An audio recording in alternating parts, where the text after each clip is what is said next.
একটা দেশ যেখানে বক্সাইটের খনির আলোয় জ্বলে উঠে অর্থনীতি, কিন্তু মানুষের হাসির ঝাঁক জ্বলনিতে আরো বেশি উজ্জ্বল হয়ে ওঠে তাদের জীবন। এই দেশটা কোনো রূপকথার জগৎ নয়, এটা গিনি, পশ্চিম আফ্রিকার এই ছোট্ট একটা রত্ন এটি, যাকে অনেকে পশ্চিম আফ্রিকার জলের টাওয়ার বলে ডাকে। আজকের ভিডিওতে আমরা গিনির গল্প বলবো, গিনি সম্পর্কে বিস্তারিত জানবো। তাহলে চলুন শুরু করি। গিনি শুধু একটা দেশ নয়, এটা প্রকৃতির একটা মাস্টারপিস। অফিসিয়াল নাম রিপাবলিক অফ গিনি।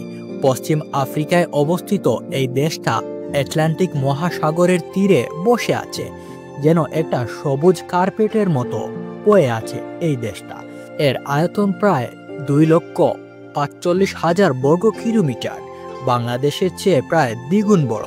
জনসংখ্যা 2025 সালের হিসাবে প্রায় 15 মিলিয়ন ছড়িয়ে গেছে। গিনিকে বলা হয় পশ্চিম আফ্রিকার জলের টাওয়ার, কারণ এখান থেকেই উৎপত্তি হয়েছে 3টা মহানদী, নাইজার, গাম্বিয়া আর সেনেগাল। দেশটা বিভক্ত 4টা অঞ্চলে: ম্যারিটাইম গিনি, সমুদ্র তীরবর্তী সমতল, ফুতা জালন সবুজ পাহাড়ি এলাকা, আর গিনি ফরেস্টিয়ান। এগুলো হচ্ছে ঘন জঙ্গল। এই জঙ্গলগুলোতে লুকিয়ে আছে বিশ্বের সবচেয়ে বৈচিত্র্যময় প্রাণী জগৎ: হাতি, চিতা, গরিলা আর অসংখ্য প্রজাতির পাখি। মাউন্ট নিম্বা জলবায়ু গরম আর ঠান্ডা উভয়ই আছে এখানে। গড় তাপমাত্রা 25 থেকে 30 ডিগ্রি সেলসিয়াস। এখানকার প্রায় 85% মানুষ মুসলিম, বাকিরা খ্রিস্টান, এবং কিছু মানুষ আছে যারা কোনো ধর্মই বিশ্বাস করে না। গিনির ইতিহাস 30,000 বছর পুরনো। হান্টার গ্যাদারার যুগ শুরু হয় এখান থেকে। প্রায় 3,000 বছর আগে এখানে চাষাবাদ শুরু হয়, আর প্রাচীন গানা মালি সাম্রাজ্যের ছায়ায় এই ভূমি ফুলে ওঠে। 1580 এর দশকে গৃহযুদ্ধ, তারপর মরক্কো আক্রমণকারীদের হাতে পড়ে, কিন্তু ছোট রাজগুলো উঠে দাঁড়ায়। ইউরোপিয়ানরা আসে 1500 শতাব্দীতে। পর্তুগিজ, ব্রিটিশ, ফ্রেঞ্চ সবাই এখানকার সোনা, হাতির দাঁত আর দাস ব্যবসায় লোভী হয়। 1890 এর দশকে ফ্রেঞ্চরা এটি দখল করে এবং গিনি হয়ে যায় ফ্রেঞ্চ ওয়েস্ট আফ্রিকান অংশ, ফ্রেঞ্চ গিনি। তারপর আসে সেই মুহূর্ত, 1958 সালের 2 অক্টোবর। সেকু তুরে গিনির প্রথম প্রধানমন্ত্রী ফ্রান্সের সাথে যৌথ সম্পাদয়ে যোগ না দিয়ে স্বাধীনতার ঘোষণা দেন। ফ্রান্সেরা রাগান্বিত হয়ে সবকিছু ছেড়ে চলে যায়। তুরে 1984 সাল পর্যন্ত শাসন করেন সোভিয়েত সমর্থিত সোশ্যালিজম নিয়ে। এবার আসি গিনির অর্থনীতির দিকে। গিনির অর্থনীতি একটা রেলাকোস্টার, সম্ভাবনাময় কিন্তু অনেক বেশি চ্যালেঞ্জিং।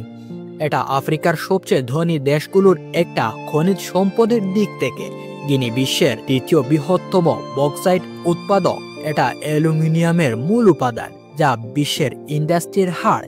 সোনা, হীরা, লোহা এসব আছে প্রচুর পরিমাণে। চীন ইউএর সাথে ট্রেড করে গিনি বিলিয়ন ডলার আয় করে। 52% লোক কৃষিতে সরাসরি যুক্ত।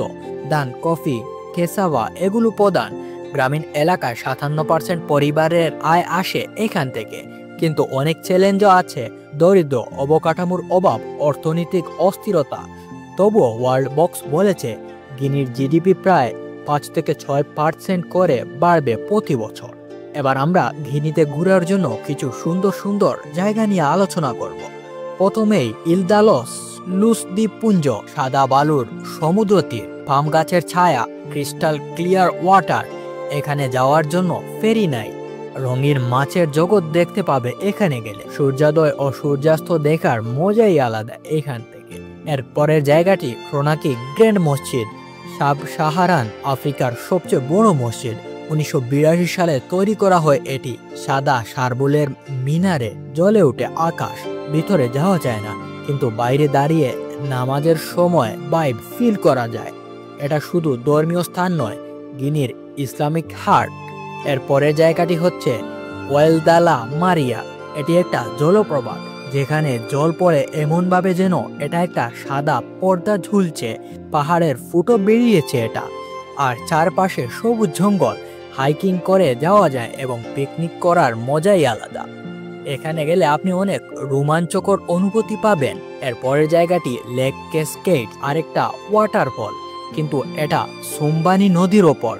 এখানকার জলের ধারায় ধুয়ে যায় ক্লান্তি এবং আশেপাশে লোকাল গাইড নিয়ে যেতে হয়।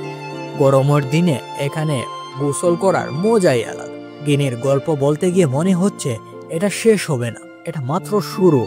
এটা দেশ যেখানে ইতিহাসের পাতায় লিখা স্বাধীনতার গান, অর্থনীতির খনির চকচকে আলো, সংস্কৃতির নাচের তাল আর প্রকৃতির সবুজের সমাহার। যিনি আমাদের শিখায় সম্ভাবনার মাঝে লুকিয়ে আছে সৌন্দর্য। আজকের মতো এ পর্যন্তই। ধন্যবাদ। আসসালামু আলাইকুম।